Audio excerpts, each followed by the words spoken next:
Shalom Jemaat Salafide Muara Badak. Hari ini dalam ibadah keluarga yang dilaksanakan di rumah masing-masing, kita akan membaca dan merenungkan firman Tuhan dari Amos pasalnya yang kedua ayat 6 sampai 8. Sebelum kita membaca dan merenungkan firman Tuhan, mari terlebih dahulu kita berdoa.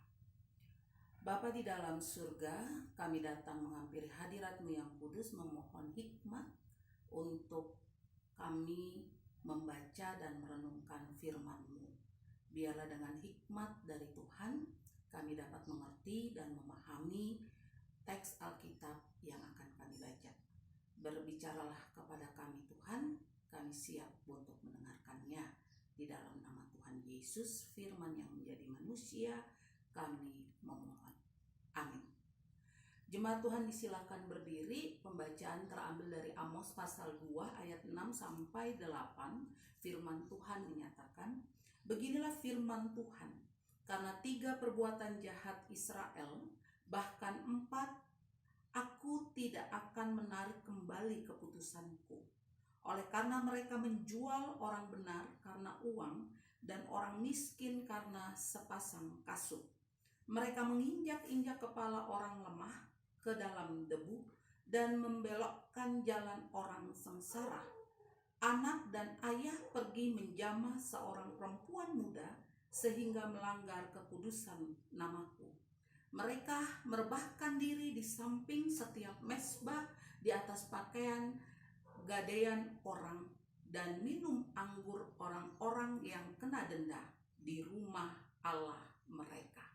Demikianlah firman Tuhan. Terpujilah Tuhan kita Yesus Kristus. Haleluya, haleluya, haleluya, haleluya.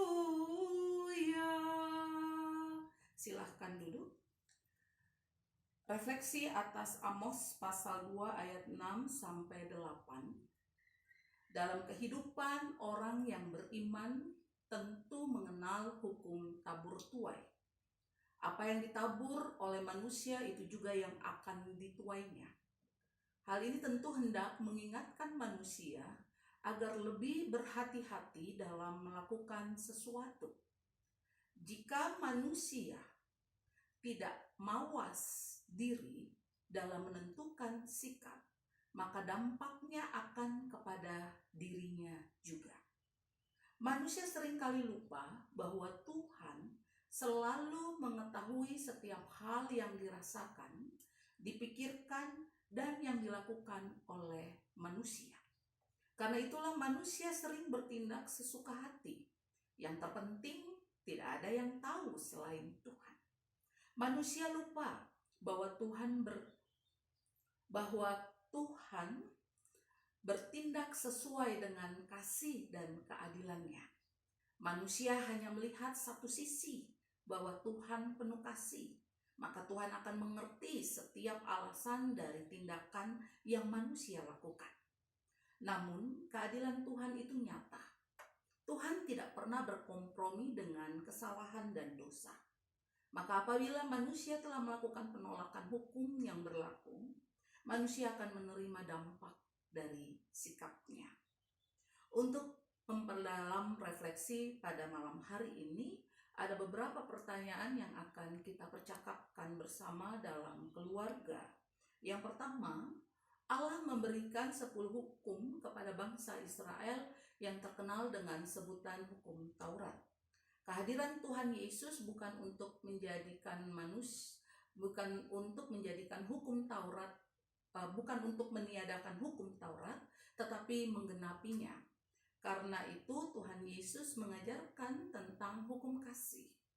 Sebutkan hukum kasih yang Tuhan Yesus ajarkan, yaitu kasihilah Tuhan Allahmu dengan segenap hatimu dan dengan segenap jiwamu.